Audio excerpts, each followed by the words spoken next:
Bien, también. ¿Ya desperté? Sí, sí, creo que sí estoy despierta. Sí, muchas gracias. Bueno, el día de hoy se encuentra con nosotros el general secretario Ricardo Trevilla Trejo. Nos va a dar un breve informe de el huracán Eric, pero también esta semana se cumplió un aniversario más del plan de N3E.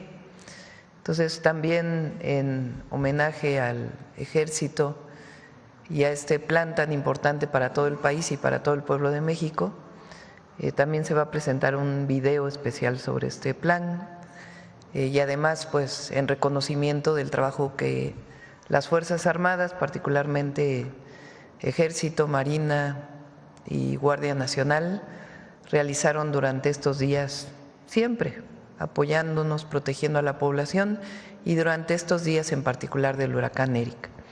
No sé si se va a conectar finalmente Laura. ¿Sí? Entonces, primero se conectaría Laura, el gobernador de Oaxaca. La gobernadora de Guerrero está en carretera, por eso no se pudo conectar, aunque las mayores afectaciones en este caso fueron en Oaxaca. Entonces se conectan, después estaría el general secretario y después de ello está aquí Marat Bolaño, secretario del Trabajo y Previsión Social, y está también Omar Estefan Fuentes, director general de Previsión Social, y se encuentra con nosotros Salvador Godínez González, de la Alianza Nacional de Trabajadores y Trabajadoras de Plataformas Digitales, y Zaira Garduño, integrante de la Unión Nacional de Trabajadores por Aplicación. Por lo que nos preguntaron ayer, entra en vigor ya la seguridad social para los trabajadores de aplicaciones, y pues Marat nos va a platicar cómo es este proceso, y también pues los compañeros trabajadores que están aquí con nosotros para que puedan explicar la importancia de esta reforma que se presentó el año pasado. Entonces vamos primero, si quieren, con Laura y Salomón Jara. Adelante, Laura. Muchas gracias, Presidenta. Muy buen día para usted, para todos y todas. El día de ayer, Presidenta, se llevó a cabo un recorrido sobre la carretera federal desde Acapulco hasta Santiago Pinotepa Nacional. Esto con la finalidad de evaluar los daños por el ingreso del huracán Eric categoría 3. Se observaron daños en la infraestructura eléctrica con caída de postes y transformadores, así como voladuras de techos de láminas en viviendas y caída de árboles. Los municipios, Presidenta, que aparecen en el siguiente mapa, con afectación directa por el impacto del huracán Eric, son los siguientes. En el municipio de Guerrero sería Ometepec, Coajimalpa y San Nicolás. Y para el municipio de Oaxaca, San José, Estancia Grande, Santa María Cortijo, Santo Domingo Armenta, Santiago Tapextla, Santa María Guasolotitlán, Santiago Jamiltepec, Santiago Pinotepa Nacional, San Juan Bautista, Lo de Soto, Santiago Llano Grande. Sin embargo, Presidenta, el día de hoy continuaremos haciendo recorridos para ampliar la información y no dejar a ningún municipio, a ninguna población afectada por este huracán fuera de nuestro análisis y de nuestra ayuda. Asimismo, quisiera agregar, Presidenta, que el día de ayer en la noche se presentaron fuertes lluvias en la zona del Istmo, afectando al municipio de Juchitán. Se desbordó el río de las Nutrias, conocida como de los Perros, se desbordó afectando a las poblaciones de las secciones de Juchitán de Zaragoza. Existen familias que ya han sido trasladadas al albergue municipal y vamos nosotros a trasladarnos, concluyendo esta reunión con el señor gobernador para darle el apoyo. Asimismo, con Sedena y Marina estaremos trasladándonos a Juchitán, concluyendo esta reunión. Quisiera continuar con mi informe, Presidenta. informar a usted que desde el primer momento que tuvimos el anuncio de que impactaría este huracán categoría 3, hasta el día de hoy suman 34,400 servidores públicos de los 3 niveles de gobierno atendiendo la emergencia y atendiendo a la población del estado de Guerrero y del estado de Oaxaca. Hemos estado en coordinación, los 2 estados y el gobierno federal con los municipios, haciendo un trabajo en equipo y de unidad. En la que sigue, Presidenta, tras la afectación del servicio eléctrico, que fue una de las afectaciones más severas, nos informa la Comisión Federal de Electricidad que la afectación fue de 276,885 usuarios en Oaxaca y en Guerrero. Se trabaja por cuadrillas las 24 horas del día. Se ha devuelto el servicio a 142,349, lo que representa un avance ya del 35%. Asimismo, Presidenta, de las afectaciones que se tuvieron en la telefonía celular, las empresas de telecomunicaciones ya trabajan en el restablecimiento. En la evaluación de daños que hemos tenido hasta el momento, porque vamos a continuar aquí trabajando en Oaxaca, el día de ayer se llevó a cabo una reunión de evaluación de daños en Pinotepa Nacional con presencia del gobernador de Oaxaca, el ingeniero Salomón Jara Cruz, y el presidente municipal Héctor Domingo Baños Toscano. Al ingresar el huracán categoría 3 en el municipio de Santiago Pinotepa Nacional, se registraron fuertes vientos de hasta 205 kilómetros por hora, lo que ha dejado severos daños en techumbres de viviendas e infraestructura, así como caídas de postes de luz y caídas extensas de árboles. Desde el día de ayer, Presidenta, después del paso del huracán, nos hemos abocado a abrir camino para que llegue la ayuda humanitaria. La Defensa, la Marina, la Guardia Nacional, los gobiernos de los estados, los municipios, CFE, Protección Civil, y además Comunicaciones y Transportes, todos abocados a retirar los grandes árboles que se derribaron por este fuerte huracán.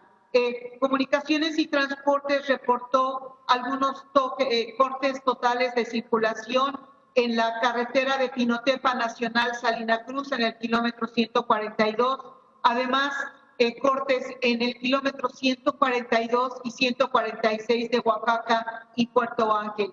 Ya se está atendiendo estos cortes carreteros.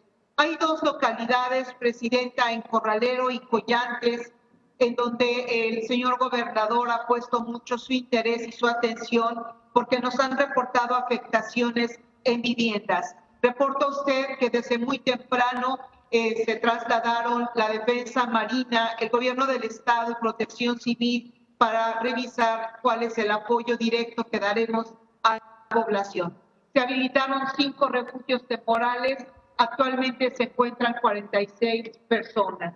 Asimismo, en Guerrero continúan los apoyos y los recorridos en los 3 municipios en donde hemos encontrado cortes en la carretera, principalmente a la altura de Puente Cayaco y Puente Papayo.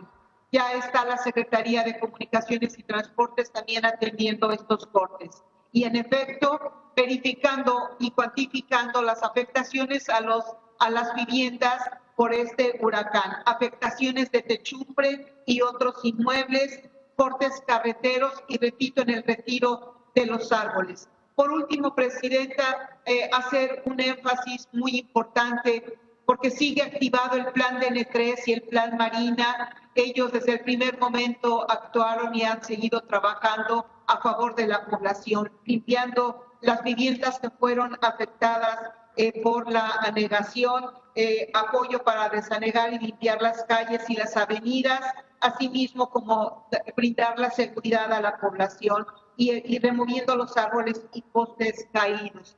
Este sería mi reporte, Presidenta. Continuaremos trabajando a favor de la población. Muchas gracias. Salomón.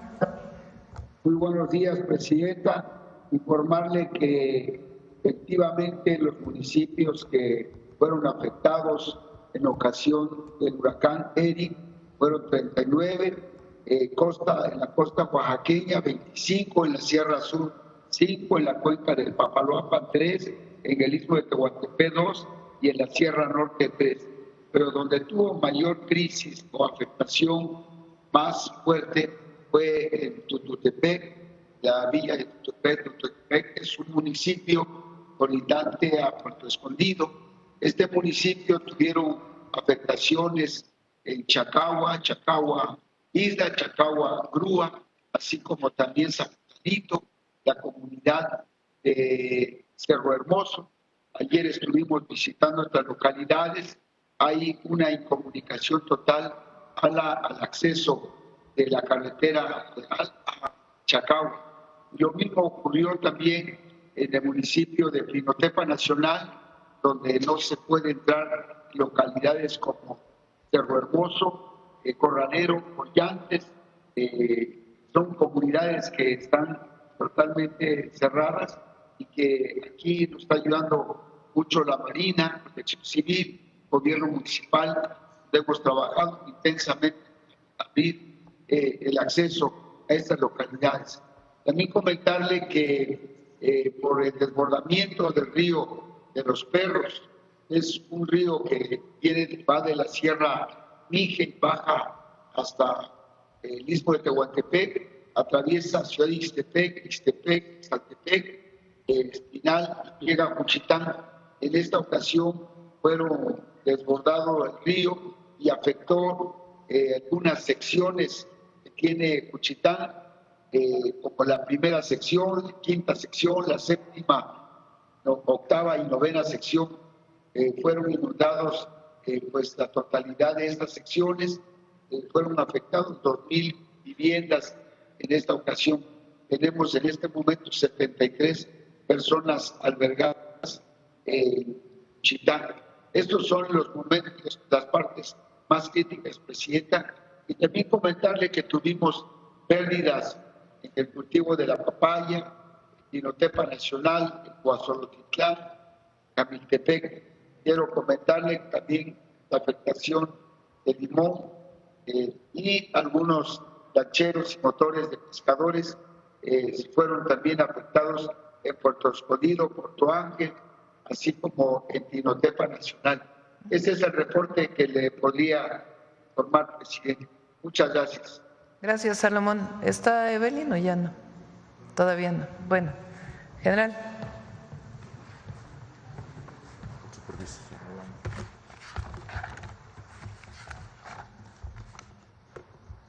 Adelante, buenos días a todos y a todas. Adelante, por favor, la que sigue. Bien, como el día de ayer, como ustedes bien saben, a las 05:45 horas tocó tierra el huracán Eric y se fue debilitando gradualmente, de tal manera que a las 18 horas del mismo día de ayer se degradó a depresión tropical. La que sigue, por favor. En la fase preventiva del plan DN13 que se aplicó en los estados de Guerrero y Oaxaca, se desplegaron en un primer término los efectivos orgánicos, los que están destacamentados en esos dos estados. En Oaxaca fueron 9,632, en Guerrero 11,876, Chiapas, que también se preveía que pudiera ser afectado, 12,000 elementos. En la Ciudad de México se también colocó en situación de alerta la Fuerza de Apoyo contra Desastres, que es la Reserva Estratégica del Alto Mando y que estaría en condiciones de ser trasladada por vía terrestre o por vía aérea, con un efectivo de 1,334 elementos. De igual manera, estuvo en situación de alerta en Santa Lucía el Batallón de Atención a Emergencias con 597 elementos y la Guardia Nacional con 325, también en condiciones de ser trasladada vía aérea a los estados de Oaxaca y de Guerrero. De igual manera, el 50% de los mandos territoriales aledaños a estos estados estuvieron en situación de alerta. Eso totalizó a 32,397 elementos en condiciones de participar directamente ya en la fase de auxilio. Adelante, por favor. En la fase preventiva del plan DN3C se realizaron las siguientes actividades: se establecieron los centros de coordinadores de operaciones del plan DN3C, se efectuaron reconocimientos terrestres, juntas de coordinación con autoridades civiles, perifonearon las comunidades cercanas a la depresión tropical y hubo un monitoreo permanente. Asimismo, se preparaban las fuerzas de apoyo contra desastres, como les mencioné. La que sigue, por favor. Ya en la aplicación del plan DN3 en su fase de auxilio, del lado izquierdo vemos las afectaciones que hubo, que de una u otra forma ya las mencionó la Coordinadora Nacional de Protección Civil. En el caso de Oaxaca, 70 viviendas con afectaciones menores, 9 derrumbes carreteros, 9 árboles derribados ya removidos, el crecimiento del río Ixtepec que recuperó su caudal y el río de los Perros que también creció mucho, pero en este momento ya está recuperando su caudal. La que sigue, por favor. Por lo que se refiere al estado de Guerrero, 55 viviendas con afectaciones menores, 4 socavones, 150 árboles derribados, removidos hasta el momento en un 30%, el desbordamiento del arroyo El Mesón que recuperó su caudal. Ya se han liberado 3 vías de comunicaciones y siguen los reconocimientos terrestres. Por lo que se refiere a las afectaciones en carreteras, también se alertó al agrupamiento de ingenieros por si es necesario trasladar maquinaria desde el sureste, trasladar en camas bajas para apoyar en la recuperación de estos caminos. Adelante, por favor. Previamente a que el huracán tocara tierra, se trasladaron 5,000 despensas y 20,000 litros de agua por vía terrestre. El día de hoy sale también un avión de carga, un Hércules o un avión caza, a trasladar más despensas. La idea sería también apoyar a las comunidades que estén aisladas con helicópteros, 3 helicópteros Mi-18 de la Fuerza Aérea Mexicana. Adelante, por favor.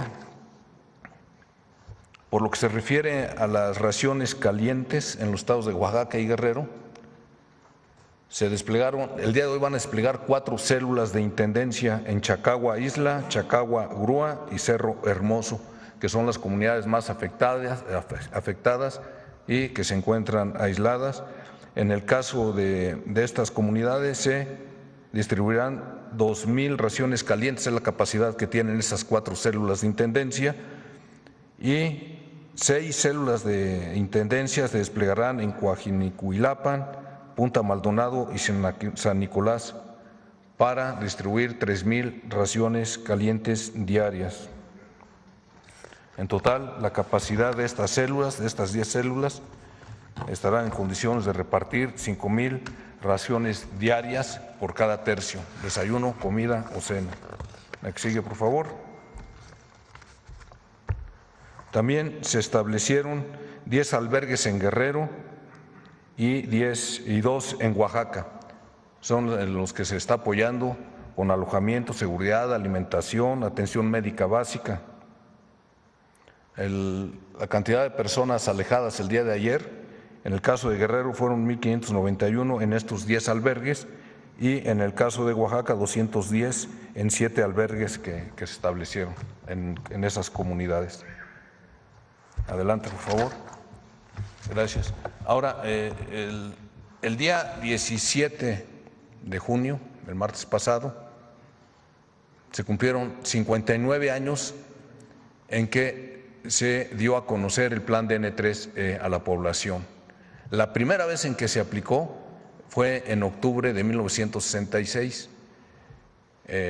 Entonces se hizo un video y se cumple un aniversario más de ese gran plan que tiene como finalidad apoyar a la población civil y que forma parte del Plan de Defensa Nacional.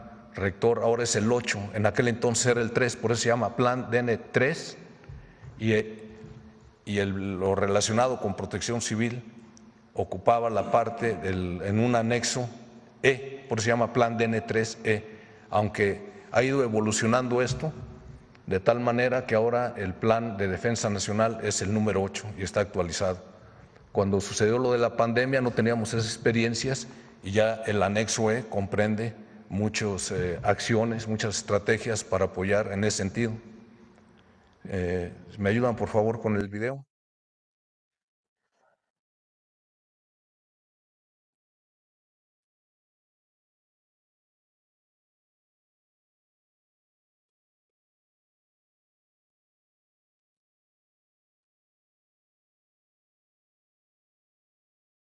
A partir de 1910, nuestro México tuvo un cambio social sin precedentes. La Revolución Mexicana. Movimiento que vio el surgimiento de un ejército distinto. Un ejército del pueblo. El ejército mexicano, con raíces en las comunidades que le dieron origen y con una esencia profundamente social. Aquel ejército aún incipiente no olvidó el motivo de su creación, lo que se hizo evidente en 1926, cuando las tropas respondieron con solidaridad al brindar por primera vez auxilio a la población civil ante las severas inundaciones que sufrió el estado de Guanajuato, reflejando su espíritu de proteger al pueblo de México.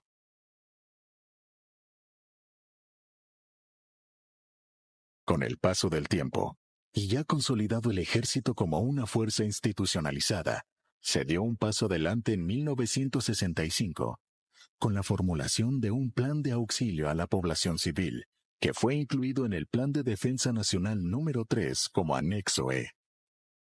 Surgiendo así lo que se conoce hasta nuestros días como Plan DN3E, siendo el ejército mexicano pionero a nivel mundial en atender este tipo de emergencias. Pero fue hasta el 17 de junio de 1966 que la Secretaría de la Defensa Nacional dio a conocer a la opinión pública este plan.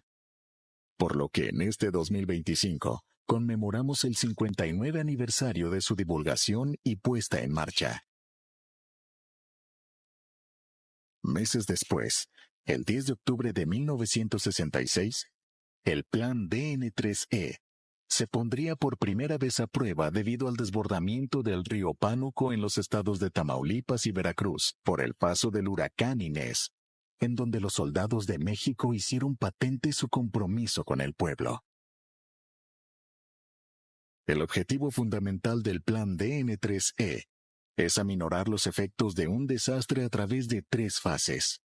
Prevención, mediante la preparación y planeación para reaccionar en forma oportuna y tomar acciones para controlar riesgos. Auxilio, a través de la búsqueda y rescate de personas a las que se les brinda atención médica, apoyo con albergues y puentes aéreos para el traslado de víveres. Recuperación, mediante la remoción de escombros y reconstrucción de las zonas afectadas para restablecer la normalidad en la vida de las personas. Desde su creación, el Plan DN3E se ha implementado en un sinnúmero de ocasiones en todo tipo de eventos en los que se requirió el apoyo a la población. Destacando la erupción volcánica del Chichonal en el estado de Chiapas en 1982. Sismo de 1985 en la Ciudad de México. Huracán Paulina en el estado de Oaxaca en 1997. Erupción volcánica del Popocatépetl en el estado de Puebla en el año 2000. Huracán Vilma en Quintana Roo en 2005. Sismo de 2017 en la Ciudad de México. La pandemia provocada por el virus del COVID-19 en el año 2020, en la que México no estuvo exento, por lo que el Ejército y la Fuerza Aérea adecuaron sus capacidades para atender y mitigar la contingencia sanitaria. La situación exigió una acción inmediata, reto que la defensa afrontó demostrando su experiencia mediante la reconversión de hospitales, atención masiva de enfermos, establecimiento de puentes aéreos, aplicación de vacunas, seguridad a medicamentos y transporte humanitario de connacionales, entre otras actividades que nuevamente posicionaron a nuestras Fuerzas Armadas como un referente a nivel mundial en la estrategia de auxilio a la población civil. Otro apoyo importante del Ejército y Fuerza Aérea fue en el estado de Guerrero durante el paso del huracán Otis en el año 2023. En medio de todos estos desastres, los soldados mexicanos siempre estuvieron presentes con una respuesta eficaz y humana, sumándose a este esfuerzo la Guardia Nacional en el año 2024. Además de su compromiso con la patria, quienes portan el brazalete amarillo han brindado socorro en 96 sucesos a 30 países a lo largo de 27 años desde que se implementó por primera vez la ayuda humanitaria, ejemplo digno que han emulado las Fuerzas Armadas de otras naciones. El Plan DN3E surge del legado revolucionario de contar con un ejército cercano siempre al pueblo. Es la disciplina y preparación transformadas en prevención, acción y rescate. Es la unión de la fuerza y el corazón mexicano, porque cuando todo parece perdido, siempre hay alguien listo para ayudar. Ejército, Fuerza Aérea y Guardia Nacional, siempre al servicio de México. 59 aniversario del Plan DN3E. Gobierno de México. Muchas gracias. Ahora sí, Mara.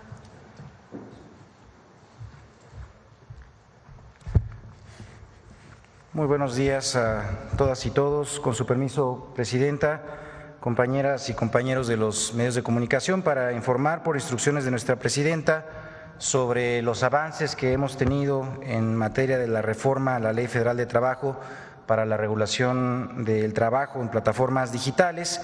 Y pues les quiero compartir justamente que el día de hoy con ustedes vamos a dar a conocer algunos de los elementos más importantes de esta reforma y también en dónde vamos en términos de su implementación. Recordar que este es un compromiso de nuestra Presidenta frente al pueblo de México, en el cual en el número 59 de los 100 compromisos establecidos se establece la regulación del trabajo en plataformas digitales. Y es importante destacar que esto es una reforma histórica que fue publicada el día 24 de diciembre del año 2024, en donde justamente se reconocen los derechos laborales de quienes trabajan de forma presencial a través de las aplicaciones.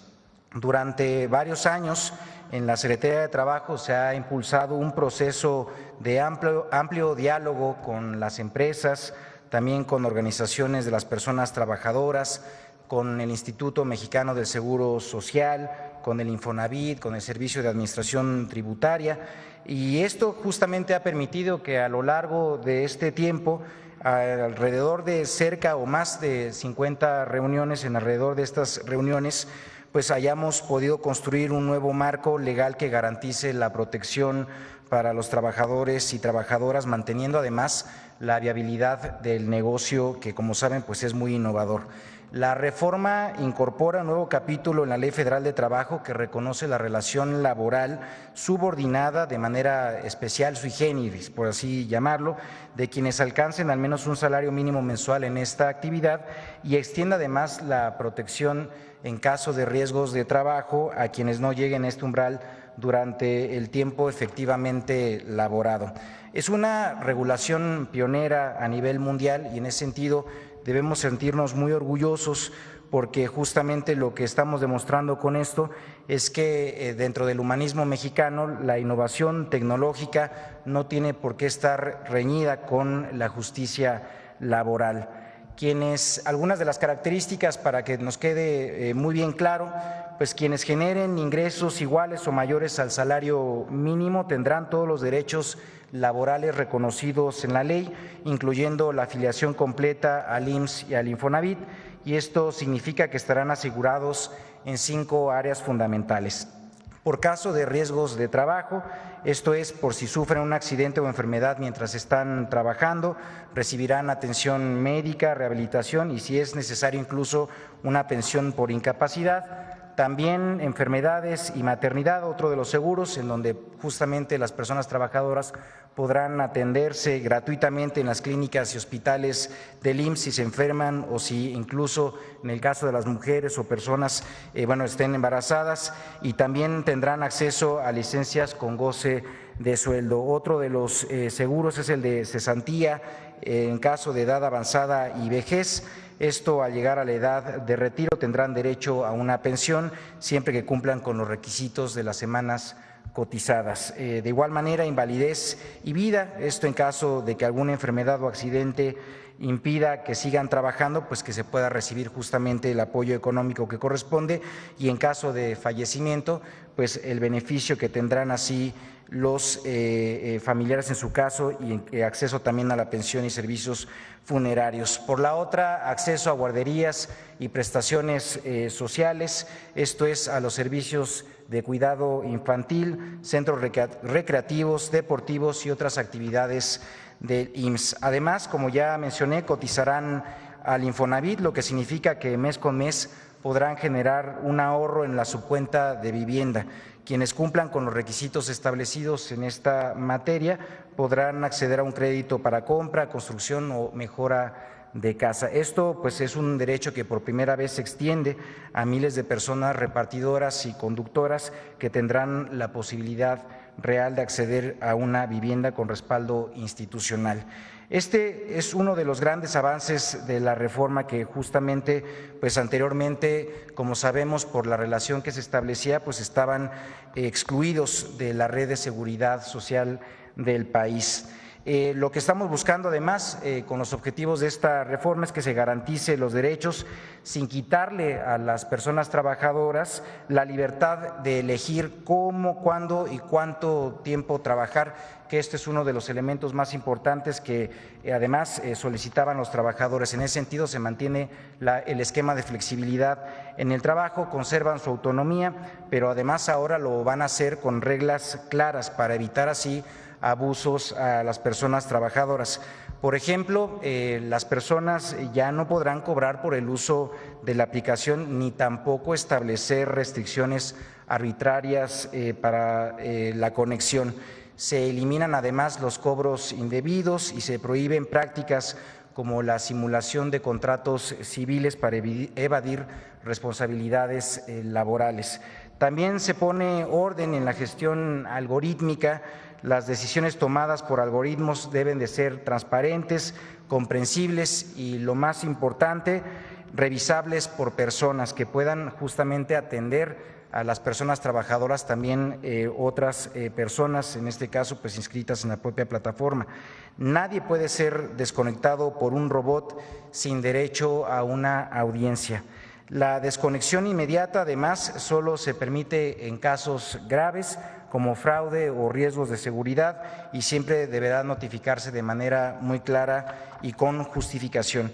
Y algo también muy importante que destacar: no hay un cambio en el régimen fiscal, no hay un aumento de impuestos con esta reforma, se mantienen las reglas actuales del ISR y del IVA, y en este sentido pues la formalización laboral no implica una mayor carga fiscal, y esto pues hay que decirlo, pues lo que sí implica es una importante ganancia en derechos para las personas trabajadoras, pero reitero, no hay un aumento de impuestos para las y los trabajadores.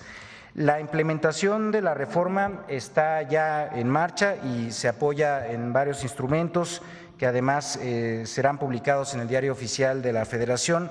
Por un lado, el relativo al Instituto Mexicano del Seguro Social, en donde pues se deben de emitir las reglas, en donde pues va a asegurarse a las personas trabajadoras de las plataformas digitales, y estas reglas pues bueno siempre son con base en lo que se estableció de igual manera en la reforma, en un piloto obligatorio, en donde lo que vamos a hacer es dar un seguimiento pues a toda la operación de los mecanismos de inscripción, de cotización y protección frente a riesgos de trabajo. Y por otro lado, también otro de los documentos es el relativo a la Secretaría de Trabajo y Previsión Social, que establecen las disposiciones generales, esto para calcular el ingreso neto mensual, que es justamente el criterio por el cual se distingue quién podrá acceder a la seguridad social con todos sus derechos completos.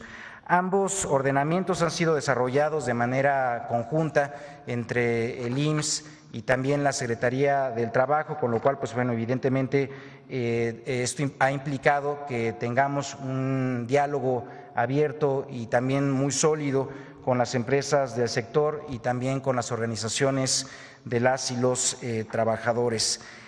Por otra parte, hay que comentar que en los siguientes pasos que están por darse, pues es la publicación justamente de estas reglas por parte del IMSS, en donde pues se da cuenta de este mecanismo innovador y flexible para garantizar la seguridad social para quienes trabajan en estas plataformas y dejar además muy claro que es a partir del 1 de julio que justamente empezarán ya propiamente el arranque de este piloto, en donde justamente lo que vamos a hacer pues es dar el seguimiento de manera puntual de la implementación de la reforma. Además, lo que estamos buscando con esto pues es que ningún trabajador se quede desprotegido y que todos además pues tengan justamente con los registros correspondientes para hacer efectivos los derechos establecidos en esta ley.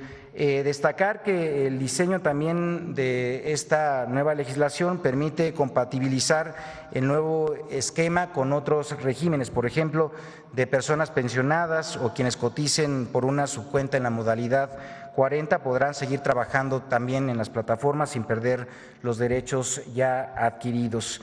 Las reglas, además, destacar que ya fueron aprobadas por el Consejo Técnico del IMSS y bueno, pues esto da cuenta evidentemente de que es un proceso pues ya consolidado.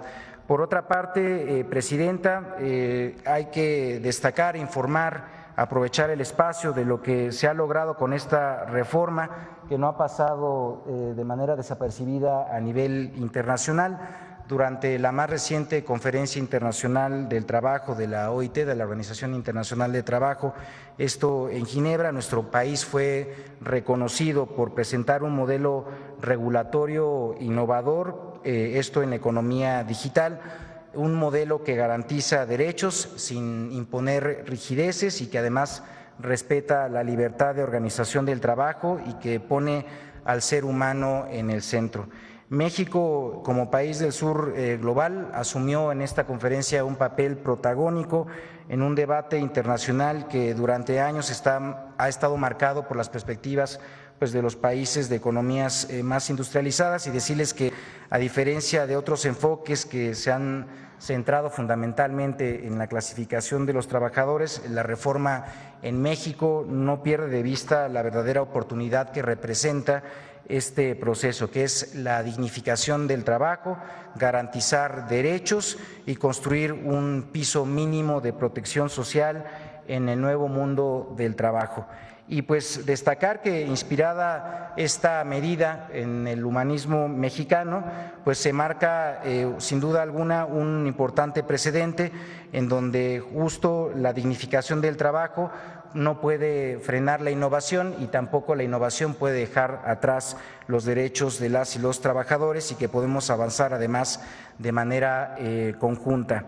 Y finalmente comentar que nos encontramos a solo unos días que inicie formalmente el aseguramiento obligatorio, como ya mencionaba, esto a partir del 1 de julio, la etapa justamente del piloto obligatorio que nos permitirá aplicar en campo reglas definidas, como ya mencionaba, y bueno, pues destacar que es una etapa que va a durar varios meses, vamos a avanzar en ella desde el 1 de julio hasta el 31 de diciembre, esto para poder dar evidentemente cabal seguimiento a todos los procesos para su implementación y bueno, pues decirles en ese sentido que estos beneficios pues estarán ya de manera o en breve pues a disposición de los trabajadores, esto a partir de la implementación también del piloto. Y bueno, pues ya para cerrar esta presentación, nos gustaría además ceder la palabra a quienes son sin duda los protagonistas de esta reforma, las personas trabajadoras de plataformas digitales. El día de hoy nos acompañan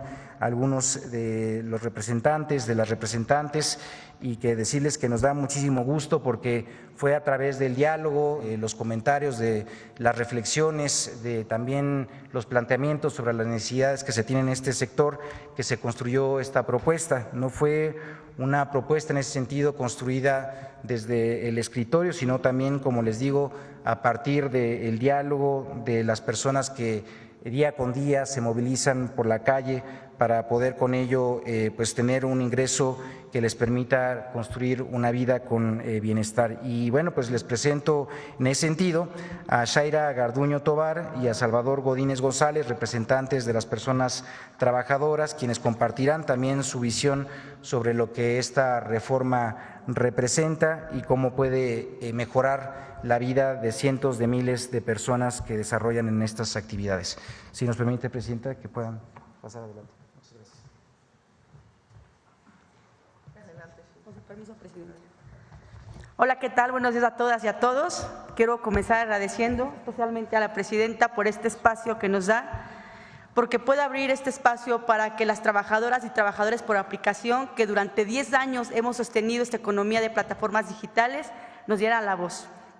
Hoy es un día histórico. Después de más de 10 años trabajando con la informalidad digital, entra en vigor una reforma que nos ampara como trabajadores y trabajadoras.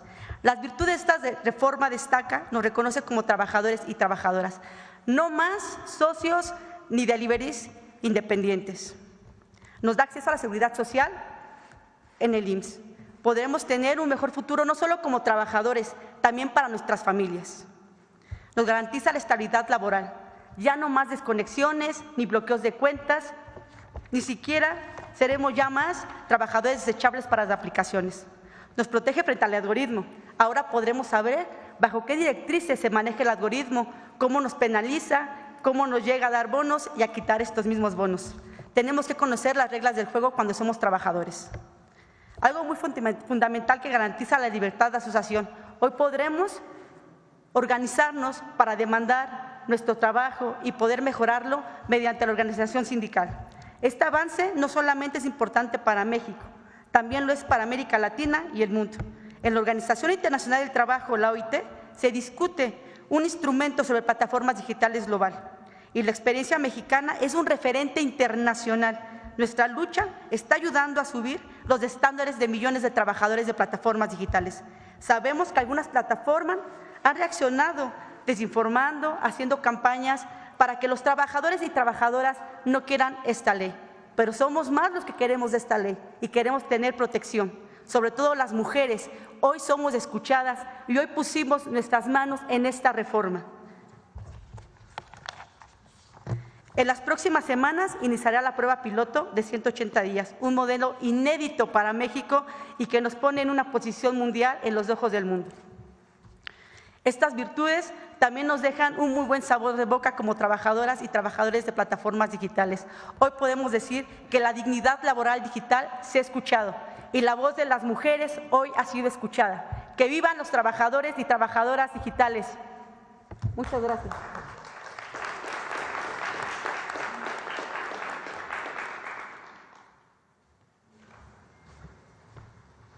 Con permiso, Presidenta. Muchas gracias a todos por este espacio. Quiero agradecer a nombre de todos los trabajadores de plataformas digitales por haber sido escuchados.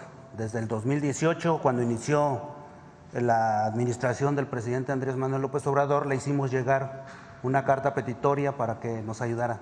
Y gracias por darle seguimiento a este proyecto tan importante que beneficia a muchísima gente. Pero sobre todo también a la Secretaría del Trabajo y Previsión Social, que hicieron un esfuerzo tremendo por escuchar a todas y todos para que se hiciera realidad. Prácticamente se pusieron a repartir y a conducir para entender perfectamente nuestro trabajo, y ya el secretario ya resaltó las bondades de esta reforma, que son muy importantes, pero con lo que nos ha llegado y lo que ha hecho que todos los trabajadores de plataformas digitales abracemos esta ley es la flexibilidad laboral, que hoy contamos con ella. pero sobre todo combatir la violencia laboral en el tema de la tasa de aceptación y de cancelación que prácticamente a todos nosotros y nosotras nos mantiene con un estrés, porque si cancelamos viajes nos pueden quitar la cuenta. Eso es muchísimo el logro que se ha hecho y les agradecemos mucho ese esfuerzo tan tremendo que se ha hecho. Es importante también para que esta reforma no solo sea reconocida a nivel nacional, sino también a nivel mundial. Es importante que tomen en cuenta el 100% de nuestro salario para cotizar en el IMSS y como debe ser, nosotros como trabajadores pagar el ICR y a las patronales como corresponde pagar el IVA. Eso es lo que queremos y buscamos. Y con esto cierro diciendo que por ser un trabajo especial también, ya lo comentó el secretario Madar Bolaños, que es un trabajo que nos beneficia a todas y todas. Muchas gracias, les agradecemos este espacio y gracias por esta importante reforma.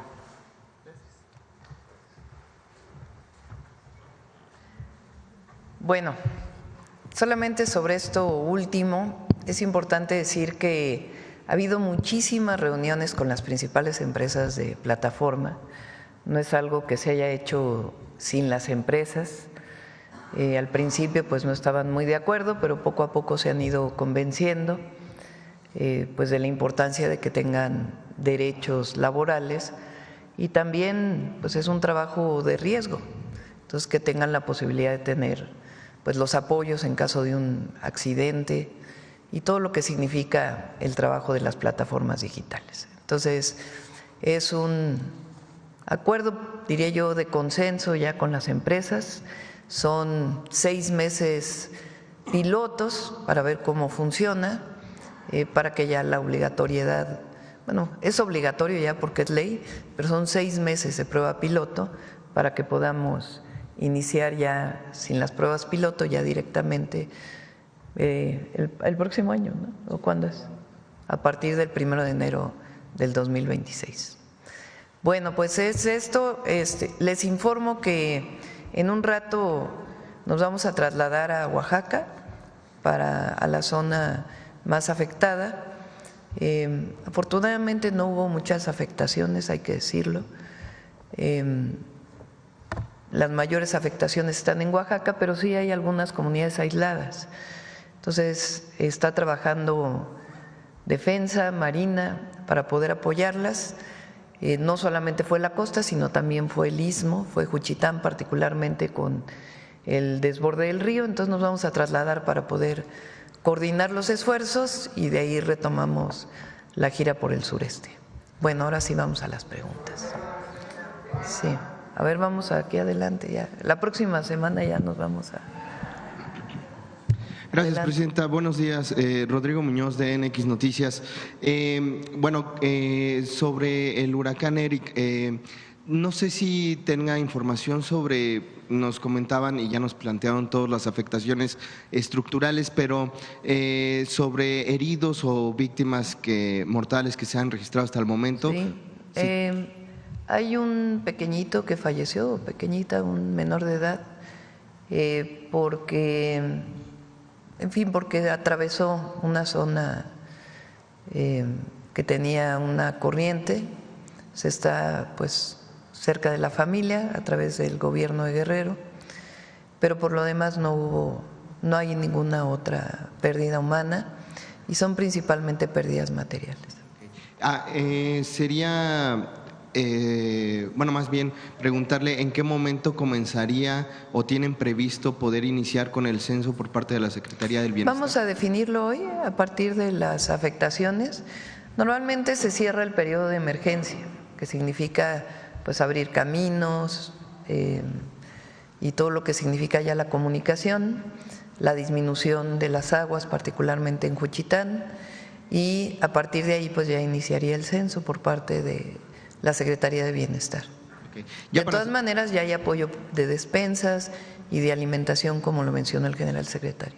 Presidenta, nada más para cerrar rápido este tema, entonces se desplaza a Oaxaca, pero retoma la gira del sureste. Retomamos la gira más tarde, si nos da tiempo ya hoy, Quintana Roo, que llevamos hoy, ya más noche, y después Yucatán y Campeche. Perfecto, gracias. Ahora, pasando al tema precisamente de la ley de plataformas digitales, preguntarle, estos 6 meses de prueba piloto, ¿qué implicarían? Es decir, para el 1 de enero, ¿qué es lo que entonces podría cambiar? ¿Cuáles son las cosas que podrían modificarse ya para el 1 de enero? Como bien mencioné, pues esto implica la implementación de la reforma, pues un importante reto para todos, para poder a través de todos los mecanismos tecnológicos dar seguimiento justo pues a los ingresos de las personas que van con ello cumpliendo con los requisitos. Esto implica también tanto para la Secretaría de Trabajo como para el Instituto Mexicano del Seguro Social el que las herramientas que ya están diseñadas para la implementación pues justamente cumplan a cabalidad, esto evidentemente con el desarrollo mismo de la incorporación de las y los trabajadores. Entonces, estos 6 meses que es de obligatoriedad implica pues que se va a tener todo un intercambio de manera muy dinámica con las plataformas digitales para que todo el mundo pues tenga claridad de cuáles son las y los trabajadores que estarán ingresando. Entonces, ¿qué es lo que podría cambiar? Pues evidentemente en términos operativos nada más las precisiones que se tengan que hacer para eficientar todo el proceso y que no tenga ningún contratiempo en ello. Básicamente es para ello, para que el piloto nos dé también pues muchísima certeza de cuál va a ser ese proceso operativo en términos del seguimiento e inscripción de las y los trabajadores. Perfecto, gracias secretario. Presidenta, ahora si me lo permite cambiar un poco de tema, en Estados Unidos pues continúan estas protestas y también las redadas por parte del ICE del gobierno estadounidense, ahora concentradas también en ciudades como Hollywood, por ejemplo, lugares como Hollywood. Y preguntarle, no sé si tenga un balance de nuevos connacionales, más connacionales que hayan sido detenidos por estas redadas allá en Estados Unidos. En o cómo total, desde el inicio son 255, ¿verdad? 200.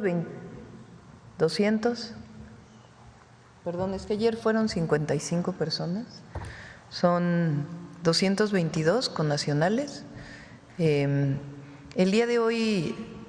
Creo que el día de hoy Secretaría de Relaciones Exteriores va a dar también una conferencia de prensa porque se ha fortalecido el sistema de apoyo a los connacionales en los consulados, tanto la información, qué es lo que se debe hacer, como todos los mecanismos que nos ayudan a ayudar a todos los connacionales que están no solo en California, sino en otros lugares de Estados Unidos. Entonces, estamos fortaleciendo los consulados y el apoyo consular a todas las personas que son detenidas y también el programa México Te Abraza, que también está en funcionamiento para todas las personas que lleguen a México y que puedan tener un empleo, el apoyo de la tarjeta migrante, del apoyo paisano y todos los programas sociales que estén a su disposición, incluso la afiliación al IMSS también.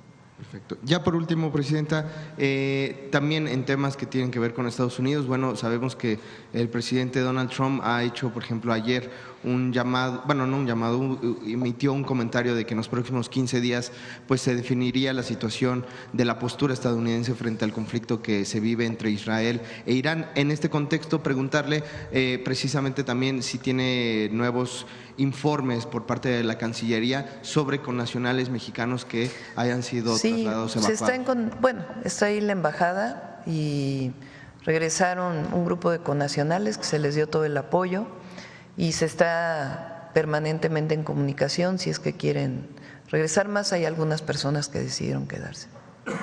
Gracias, Presidenta. A ver, vamos aquí. Buenos días, Presidenta. Carlos Domínguez, de Nación 14. Presidenta, esta semana se dieron a conocer 3 casos indignantes de maltrato animal en el país. El primero y más lamentable, el de un agente de la Fiscalía del Estado de México que asesinó a un perrito pastor alemán que se encontraba parado en la calle, sacó el arma, la descargó, 4 tiros le metió a este perrito. A vecinos alertaron a la policía, fue detenido minutos después, se resistió y trató de amedrentar a los policías municipales. El segundo también se hizo viral en redes sociales, 2 sujetos se grabaron obligando a un perro a ingerir bebidas alcohólicas, lo intoxicaron obviamente. Y por último, el caso de un ejemplar de tigre de Bengala de nombre Cheta, que se encontraba en cautiverio en condiciones precarias en un deshuesadero de Ciudad Juárez, en Chihuahua. Esta ejemplar de tigre de Bengala era exhibida como una atracción en este negocio. Ninguna autoridad local hacía nada y tuvo que ir la Profepa hace unos días a rescatarla. Preguntarle, Presidenta, su opinión sobre estos casos de maltrato animal y qué acciones tomaría su gobierno para crear leyes que propongan castigos más severos para castigar estos casos que por lo general indignan mucho a la sociedad mexicana. Pues es indignante como tal. La violencia de cualquier tipo, estamos en contra de cualquier violencia de cualquier tipo, pero particularmente el maltrato animal es el reflejo de lo que después incluso podría aumentar en términos de la violencia. Entonces, se está trabajando en la Ley de Protección Animal. Recuerden que ya pasó en la Constitución, ya está en la Constitución la protección de los animales, se está trabajando en la ley. Ahora, en el periodo extraordinario, entra la ley que tiene que ver con los delfines para que no estén en cautiverio. Y se está trabajando con las organizaciones de protección a los animales para poder pues trabajar más en coordinación con ellos una ley de protección animal. Gracias, Presidenta. En otro tema, hoy en primera plana, el diario Reforma publica que senadores de Morena y aliados estudian presentar una iniciativa para reformar las fiscalías estatales y quitarles autonomía. Esto con el argumento de que el sistema no ha fallado o no ha funcionado. La reforma propondría volverlas a poner al mando del Ejecutivo Estatal. Preguntarle si tiene información sobre esto y si de ser esto verdad, ¿está usted de acuerdo en estas reformas, Presidente? No es una propuesta del gobierno. No. Es evidente que tienen que analizarse la autonomía de las fiscalías, cómo ha funcionado. Evidentemente, pues ya en algunos estados ya tiene más tiempo. A nivel federal, pues desde el 2019, entonces pues tiene que analizarse, pero no es una propuesta del gobierno federal para poder quitar la autonomía a las fiscalías. Pero estaría de acuerdo en que se analice entonces, para ser más claro. Pues hay que analizar, ya pasó la reforma al Poder Judicial y que entre otras cosas pues hay que analizar la función de las fiscalías y cómo han funcionado, pero no hay ninguna propuesta nuestra que tenga que ver con quitarles la autonomía. Perfecto, Presidenta. Y en un tema deportivo, la semana pasada estuvieron aquí afuera directivos y jugadores del Club de Fútbol Toros Neza con la intención de buscar arraigo en el municipio de Nezahualcóyotl, donde son originarios, para poder ayudar a jóvenes talentos futbolísticos, obviamente, locales. Piden su intervención con la gobernadora del Estado de México, Delfina Gómez, para que les permita entrenar y jugar en el estadio Neza. ¿Qué les respondería, Presidenta? Bueno, pues tienen que tener reunión con la gobernadora. Vamos a ayudarles pues ahí a que puedan tener una reunión. No sé cuál es la razón por la que no estén entrenando. Hay que preguntarle al presidente municipal también. Pero bueno, pues les ayudamos ahí a que tengan una reunión. Gracias, Presidente. Y ya por último, desde hace varias semanas aquí el compañero Marco Olvera nos debió un desayuno. Hoy se nos va a cumplir aquí a los reporteros, nos trajo barbacoa de Hidalgo y me pidió que le dijera que si su agenda se lo permite, está usted cordialmente invitada gracias. también. Muchas gracias. Gracias, Presidente. Adelante. Vamos a ver acá.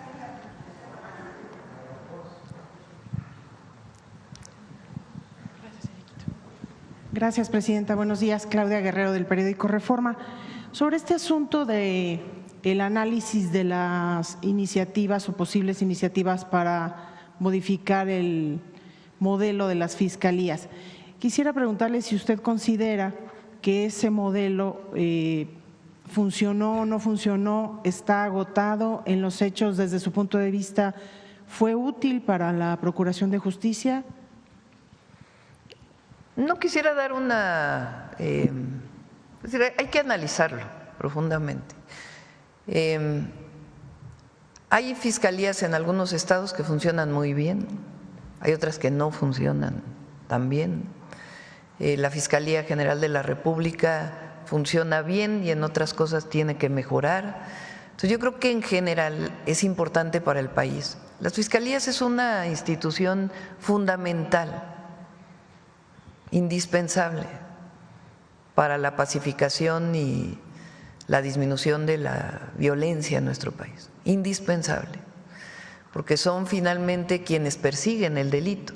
La Guardia Nacional, la Secretaría de Seguridad y Protección Ciudadana, pues tiene una parte preventiva y tiene otra parte de coadyuvante del Ministerio Público para poder hacer la inteligencia y la investigación.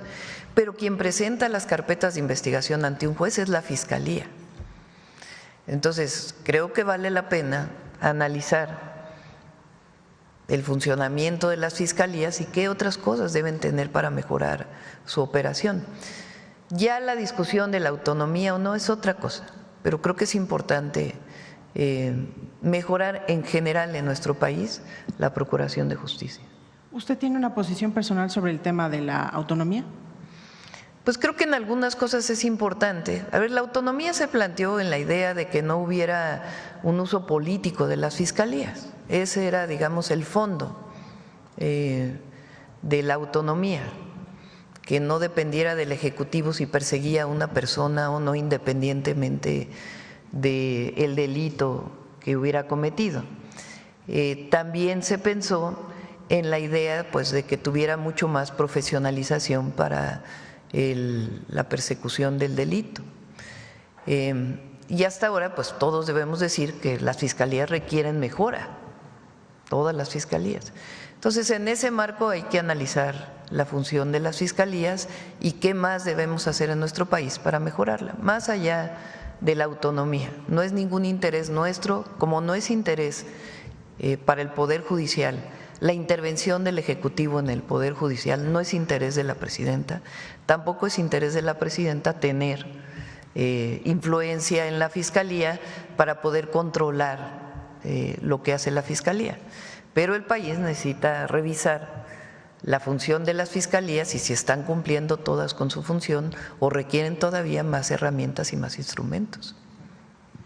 Presidenta, en otro tema, en las últimas semanas y meses, el gobierno federal ha dado golpes importantes en el combate al huachicol, en una especie de segunda etapa distinta a la del sexenio anterior, en donde se han localizado predios, decomisado bidones o pipas y cargas importantes. Ahora vimos el hallazgo de una refinería en Coatzacoalcos. Sin embargo, no se han reportado detenidos. ¿Qué está ocurriendo con este tema? Se está trabajando en ello, junto con la Fiscalía, para, digamos, lo que sería la red de delincuencia organizada vinculada con prácticas de huachicol o prácticas de robo de combustible. Entonces, hay prácticas que tienen que ver con combustible importado, que se han puesto muchos controles, combustible que se importaba con otros permisos. Por ejemplo, llegaba diésel y se decía que era nafta y tenía cierto tipo de permiso. Entonces ya se pusieron muchos controles en las aduanas para que esto no sea así. Se emitieron reglas para que no hubiera ciertos permisos temporales que en algún momento se estuvieron otorgando. Y hablo, no tenemos la información si ocurrió antes, pero hablamos de la época en que nosotros llegamos al gobierno. Entonces están poniendo controles en las aduanas y también combustible que pudiera venir de otros orígenes, petróleo crudo, en fin, otras redes de posible corrupción que pudiera haber en algunas áreas. Entonces hay una investigación muy profunda que se está haciendo y en este momento pues hay un trabajo muy intensivo de Guardia Nacional, de Secretaría de Seguridad y Protección Ciudadana, de aduanas, para poder incautar pues todos los almacenamientos y transporte de combustible ilegal. Y se está haciendo todas las investigaciones para pues llegar al fondo de las distintas redes que se dedican a este delito. En algunos casos que han sido detectados por la autoridad federal, pareciera imposible que pudieran concretarse sin la participación de funcionarios públicos. Le quiero preguntar en particular en el caso de la refinería clandestina que localizaron en Veracruz, si la investigación va a llegar hasta Petróleos Mexicanos. Nosotros no vamos a proteger a nadie, número uno. Ahora, las investigaciones, pues hay que tener no se puede dar mucha más información porque justamente están bajo investigación, pero nosotros no vamos a proteger a nadie que estuviera involucrado en prácticas de venta de combustible ilegal. Digo, en función de la complejidad, ¿no?, que implica refinar, podría pensarse que tendría que tal vez requerirse de la especialización de quienes están laborando en áreas de Petróleos Mexicanos. En particular, ayer en este lugar, digamos, para hacer una refinería de este tipo, pues requieres ingenieros químicos esencialmente. Pueden trabajar en Pemex o no. Entonces, ya la investigación pues nos va a dar, pero que sepan pues que se está haciendo la investigación y tope donde tope. Gracias, Presidenta. Y en otro tema, consultarle. Y aparte todo lo administrativo que estamos haciendo, que es muy importante, o sea, los controles administrativos que tiene que haber para evitar que se genere este delito. En otro tema, Presidenta, consultarle qué reflexión tuvo usted, qué revisiones realizó previamente para realizar la propuesta reciente que conocimos que envió al Senado de la República de cónsules, sobre todo para representaciones diplomáticas en Estados Unidos. Algunos perfiles, digamos, llaman la atención, como el excomandante de la Guardia Nacional y otros que son o han sido militantes del PRI. Entonces quisiera preguntarle cuáles fueron los criterios con los que usted y la Cancillería valoraron estos perfiles. Sí, qué bueno que lo preguntas. Se abrió no una convocatoria abierta, pero sí a personas que quisieran participar, además de los que son parte del Servicio Exterior Mexicano. Fueron alrededor de 200 personas de una lista que preguntamos de personas que tuvieran sensibilidad social y que estuvieran dispuestos a generar pues esta nueva atención a nuestros connacionales que están en Estados Unidos. Y de ahí Secretaría de Relaciones Exteriores hizo un comité de selección que tuvo que ver con una serie de puntos, por ejemplo, si hablaban inglés o no, y también pues de la experiencia en el trabajo que habían tenido y si conocían qué hacían los consulados. Entonces hizo una selección y a partir de ahí se envió esta lista que, si ustedes ven, pues sí es plural, hay de distintos, no solamente son de Morena, por decirlo así, de distintos lugares que tenían interés en ser cónsules. Entonces a partir de ahí se hizo esta lista y me reuní con ellos, les dije qué queremos de los cónsules, que es sobre todo cercanía y atención a los paisanos y paisanas que están en Estados Unidos. Todos estuvieron de acuerdo, se les han dado una serie de cursos de formación, capacitación y van a seguir en este proceso.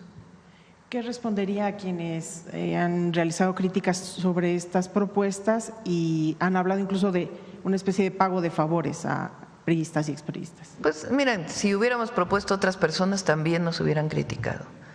Lo que sí es importante es que sepan que se hizo un proceso de selección. Había muchas otras personas que querían participar, pero pues no reunían los perfiles. Entonces se hizo un proceso de selección y se eligieron a estas personas. Y todos están a prueba siempre. ¿Y vienen más nombramientos? Vienen más nombramientos de embajadores y también cónsules que se pueden nombrar de manera directa. ¿Alguno que nos quisiera adelantar? Ya se los informamos después. Gracias, Presidente. Gracias. Sí. ¿Perdón? ¿Cónsules? Pues tienen que pasar por el Senado. Ah, sí, hay algunos que están haciendo muy bien su trabajo, otros que los nombró el presidente López Obrador y pueden estar solamente 5 años bajo ese nombramiento, porque así son las reglas del Servicio Exterior Mexicano, y cuando cumplan sus 5 años, pues entonces ya vendrán las sustituciones. Y hay personas que son también del Servicio Exterior. A ver quién más por acá. Son primera fila, lo que pasa es que hay compañeros trabajadores de plataformas que están aquí con nosotros. A ver, vamos a ver a alguien que no haya preguntado, a ver la compañera. Primero y luego ya. Gracias. Muy buenos días, Presidenta. Jessica Upart, Ciudad Victoria, Tamaulipas, del medio digital Enfoque Oportuno. Presidenta, sobre la ANAM en Nuevo Laredo, las oficinas de las agencias aduanales siguen pendientes. ¿Para cuándo se podrá formalizar ya la inauguración? Prácticamente, ¿verdad, general? Sí, yo creo que el próximo mes ya pueden entrar en funciones. Rafael Marín ya hizo una invitación a todos los que quieran trabajar allá, ya están seleccionados, entonces ya muy pronto va a estar en operación. Y por último, presidente, el día de ayer mencionaba acerca de la importancia de que su gobierno pondría especial atención sobre la basura espacial que está generando la empresa privada de Estados Unidos. ¿Qué medidas estratégicas y acciones legales va a implementar su gobierno para responsabilizar a la empresa? Nos vamos a reunir el equipo con las distintas instancias. Hay temas desde que está muy cerca de la frontera con México, temas de contaminación de río, otras formas de contaminación, temas de seguridad. Entonces nos vamos a reunir para hacer una evaluación general y a partir de ahí pues ya presentar al gobierno de Estados Unidos, si es el caso, pues lo que debería de cumplir en términos de las normas internacionales. ¿En cuánto tiempo podríamos? Yo creo que la próxima semana nos reunimos con el gabinete para ver este tema. Ayer me mandó una nota muy larga la secretaria Alicia Bárcenas sobre el tema de contaminación, pero vamos a presentar ya un análisis global de esta situación. Gracias. A ver, vamos acá. Veracruz. Después de tanto insistir. Muchas gracias, Presidenta. Buenos días. Soy Olga Ojeda Lajud, corresponsal de Imagen de Veracruz y Diario del Istmo. Me gustaría primero hacer unas puntualizaciones sobre las plataformas, si me lo permite el secretario, porque muchas veces algunos operadores de plataforma trabajan para 2 diferentes compañías. En este caso, ¿quién va a ser el patrón? Y por otro lado, son 2 aclaraciones. Y por otro lado, usted ya mencionó que no va a haber aumento en los impuestos. Sin embargo, ya los patrones tendrán que pagar el IMSS, si eso no se va a traducir en elevación de costos para los usuarios. Bien, pues justamente lo que hay que destacar es el modelo flexible que tiene el trabajo en las plataformas digitales. Mencionaba yo que son las y los trabajadores los que siguen eligiendo los tiempos de conexión, los días de conexión e incluso las plataformas de conexión. Y quienes van en este caso, las plataformas que van a cubrir las cuotas correspondientes para la inscripción del seguro social es en donde el trabajador logre el salario mínimo. Si lo logra en 2 de las plataformas, pues tendrá que ser de las 2 contribuciones. O sea, lo que estamos hablando de que es conforme al ingreso mínimo que se establece y en ese sentido por eso les decimos que no choca el que exista pues el esquema de flexibilidad con el que se está generando por parte de de seguridad y de protección social. Perdón, ¿cuál era la segunda pregunta? Lo del costo, si no va a elevar esto, si no lo van a traducir al usuario. Bueno, pues siempre es un planteamiento, pero miren, hay que ponerlo esto en perspectiva de lo que ha pasado con la política laboral de la Cuarta Transformación. En su momento, cuando vino la implementación del aumento salarial, se hablaba de que iba a haber un aumento de inflación y que esto pues iba a empujar incluso pues carestía, ¿no? Desempleo. Y pues esto no pasó, yo diría incluso por el contrario, tuvo efectos muy positivos incluso fortaleció el poder adquisitivo y esto abrió un abanico distinto de productos que anteriormente no se podían adquirir por la precarización del ingreso. Entonces, permitió un fortalecimiento del mercado interno, lo dirían así los economistas. Cuando vino también la reforma del outsourcing, que esto implicó que 3 millones de trabajadores fueran reconocidos por sus verdaderos empleadores, también hubo el rescate de un derecho que de alguna manera había sido limitado e incluso evitado por muchos empleadores en su momento, que era el del reparto de utilidades. Porque si un trabajador no está registrado con su verdadero empleador, la empresa cuando genera esas utilidades, evidentemente no está obligada esa empresa que no genera ninguna utilidad en donde está registrado el trabajador.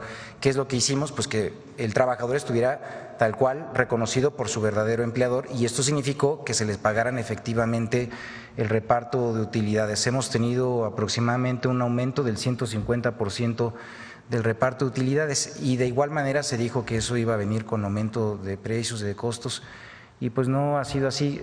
Confiamos, como ha sido a la fecha con la política laboral, que los beneficios que han sido amplísimos, incluso retomando un punto que ya se ha tocado aquí en la conferencia, 11 millones de personas salieron de condición de pobreza y digamos que cerca también del 80% de estos ha sido en buena parte de la política laboral de aumento de ingresos, Presidenta, y es parte de lo que estamos en ello. Muchas gracias. Muchas gracias. Y ya en un tema más local, Presidenta. Es importante porque esta reforma no cambia la manera en que el trabajador o trabajadora están trabajando. Si deciden que van a trabajar 4 horas a la semana, van a poder seguir haciéndolo. Se establece una prestación mayor para el que alcanza el salario mínimo, pero también el apoyo para cuando hay accidentes. O sea, lo que no puede ser es que no sean considerados trabajadores o trabajadoras y que estas empresas que son transnacionales establezcan una relación de socio, cuando en realidad no es socio, ¿verdad? Porque ni siquiera reparto de utilidades hay. Entonces, lo que se busca es que las empresas reconozcan a los trabajadores como trabajadores. Entonces, por eso son estos 6 meses que permitan ver a través de los esquemas digitales cómo va a operar este proceso. Entonces, no tienen por qué temer los trabajadores de que van a perder su empleo, no lo van a perder. Al contrario, lo que estamos buscando es que tengan las prestaciones mínimas que debe tener cualquier trabajador, que además es un trabajo de riesgo, porque están todo el tiempo en la calle, muchos de ellos en motocicletas, que es muy riesgoso, y que haya un reconocimiento por parte de la empresa, de lo que tienen que aportarle al trabajador. No, y ahora me queda claro que trabajen para 2, 3 plataformas, si cumplen con sí, no ingresos, pasa nada. O sea, no les la afecta. flexibilidad que tiene el trabajo del repartidor o repartidora la van a seguir teniendo. Así es. Por eso son 6 meses para poder ajustar los mecanismos digitales que permitan garantizar el cumplimiento de la ley y que las y los trabajadores se sientan seguros y que las empresas también, reconozcan su responsabilidad y permitan que las ganancias que tienen, que son muy amplias, también se mantengan, pero con los derechos laborales. Claro.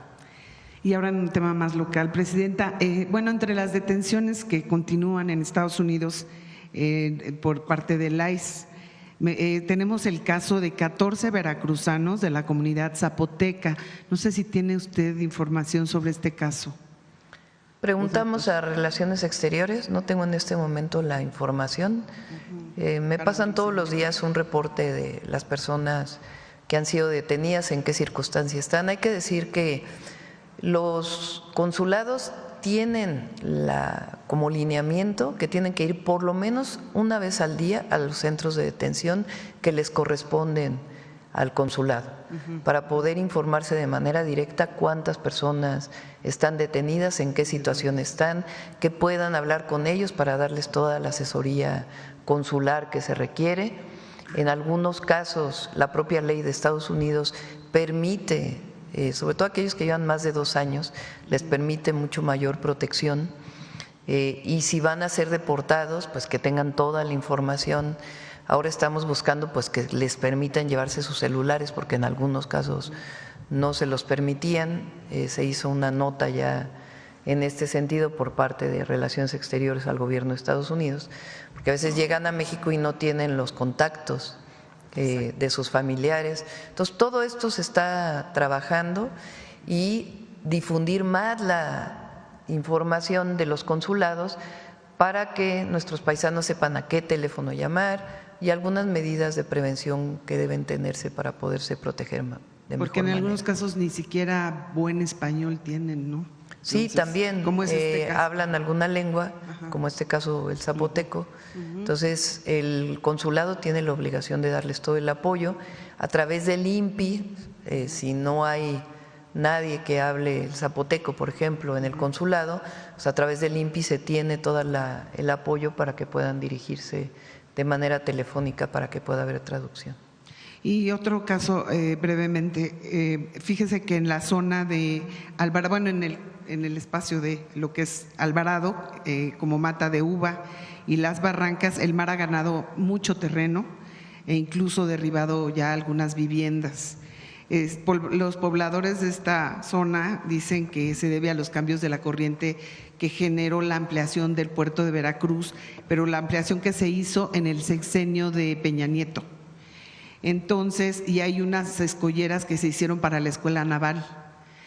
Bueno, lo que piden es, si es posible, que se pueda evaluar la situación que está afectando a esta región. Sí, le pedimos al secretario de Marina que lo si pueda pueden revisar. tomar cartas en el. Y ya por último, Presidenta, en la zona de Coatzacoalcos, volvemos en la parte de los químicos, hay olores verdaderamente fétidos, están ya causando, la población habla de olores químicos que están afectando a la población con irritaciones de ojos, gargantas, además náuseas, vómitos. Esto ya lo han reportado, se ha documentado la muerte de mascotas, de hospitalización de menores en algunos centros de salud.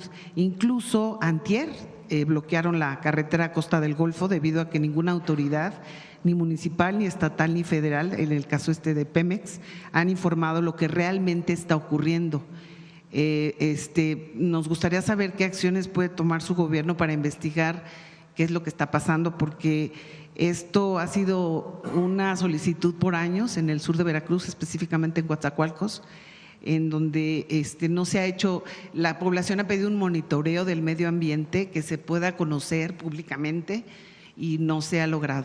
Le pedimos a la secretaria Alicia Bárcenas que pueda ayudarnos y a Pemex. Sí, muchas gracias. Bueno, una pregunta más, porque nos vamos pronto. A ver, ¿quién no ha preguntado? ¿Quién no ha preguntado? A ver, allá SDP que no has preguntado hace mucho. Buenos días, Presidenta, buenos días. ¿Cómo se dan cuenta cuando pasa algo aquí? Todos? No sé en este caso por qué. Adelante. Eduardo Esquivel Ancona. ¿No es SDP? No, Domo de Cristal.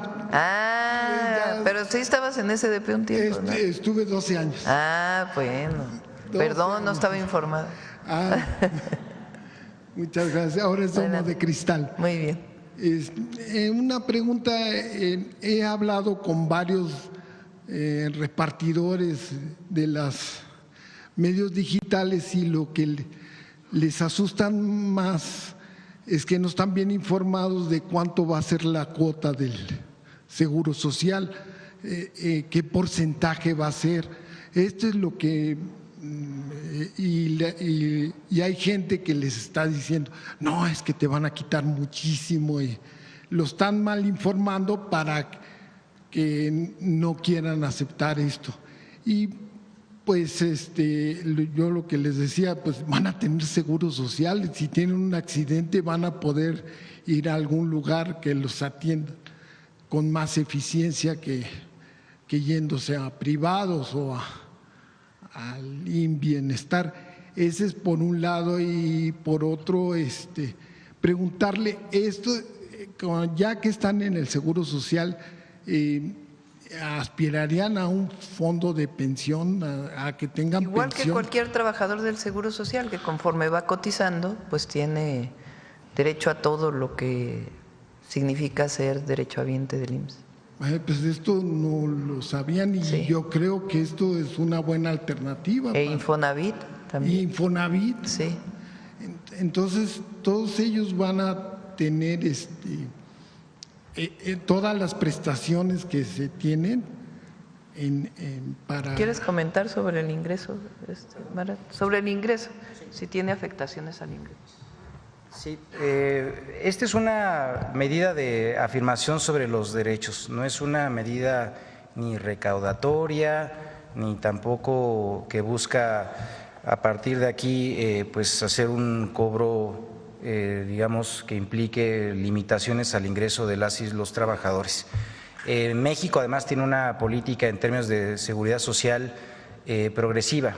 En ese sentido, pues tiene mayor obligación de cobertura el empleador que el trabajador. En este caso, los trabajadores en México pues contribuyen para su seguridad social en términos generales con alrededor del 2.5% del ingreso recibido. Entonces, pues esto evidentemente es parte de la estimación que cada trabajador aporta por todos los seguros, derechos y beneficios que tiene la seguridad social.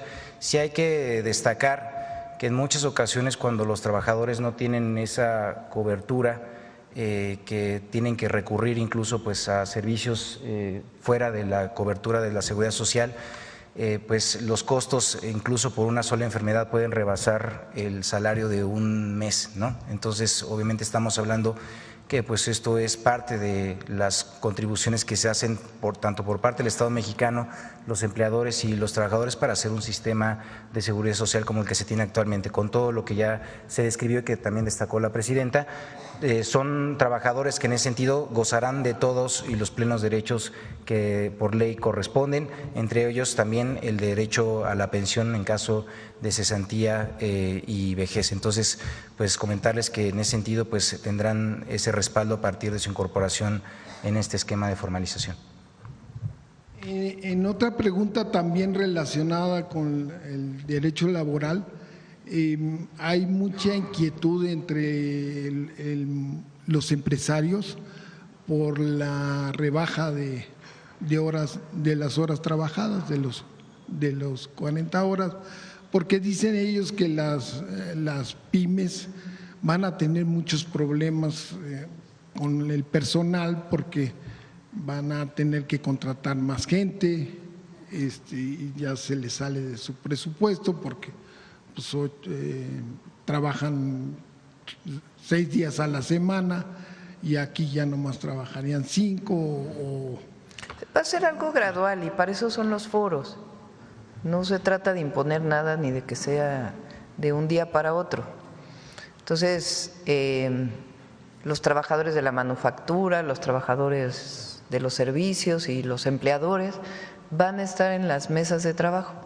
Entonces, evidentemente no se trata de afectar la situación económica, sino sencillamente de mejorar las condiciones de una demanda laboral que existe de trabajadores de hace mucho tiempo. Pero la idea son mesas de trabajo. Fíjense, los aumentos al salario mínimo, la reforma del outsourcing, el incremento de pensiones, todas las reformas laborales que ha habido han sido en mesas de trabajo con los empleadores.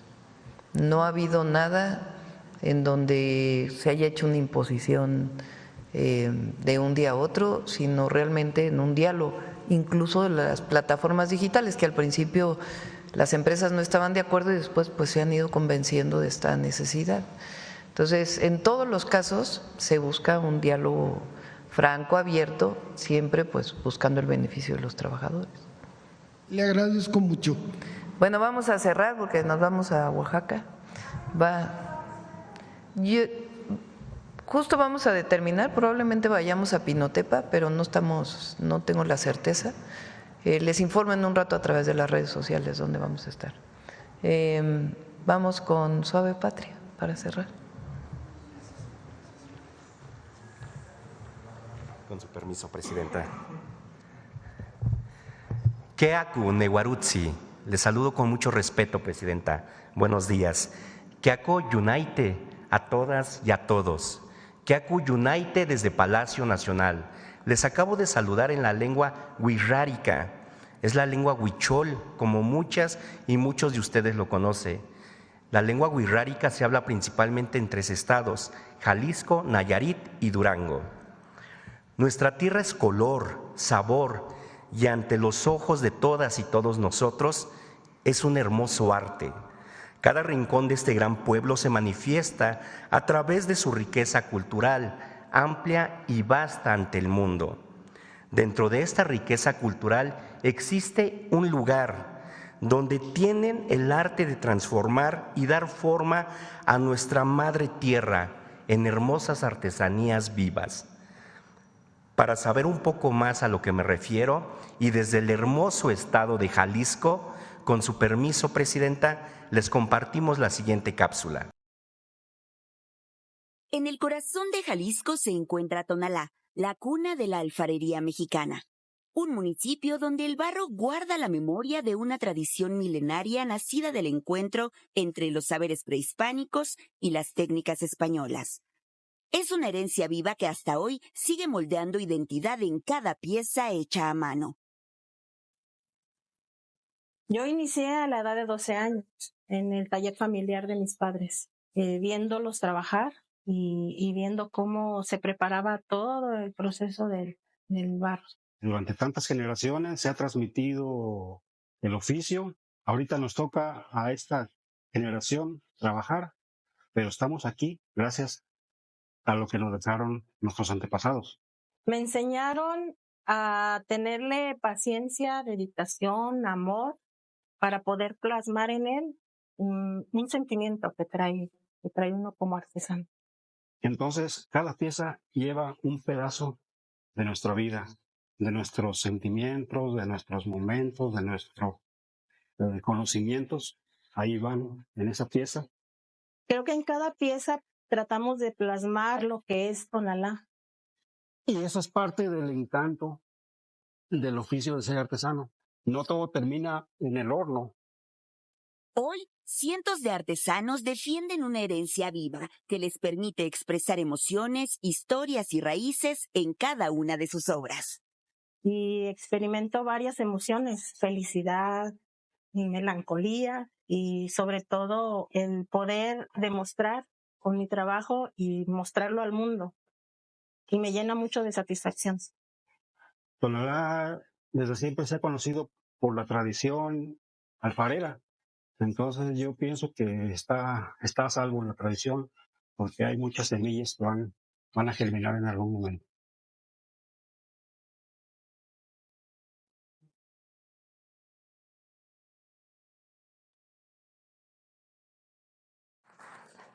¿Cómo no estar orgullosos de ser mexicanas y mexicanos si somos conocimiento, somos tradición y somos transformación constante?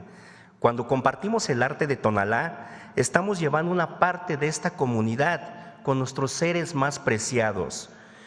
Muchas gracias a todas y a todos los artesanos que a través de las tradiciones y de la experiencia, pero sobre todo la unión familiar, fortalecen nuestra identidad, porque cada producto terminado es tiempo, cariño y dedicación, porque el pueblo de México, hermanos y hermanas, es crear con las manos lo que el corazón siente.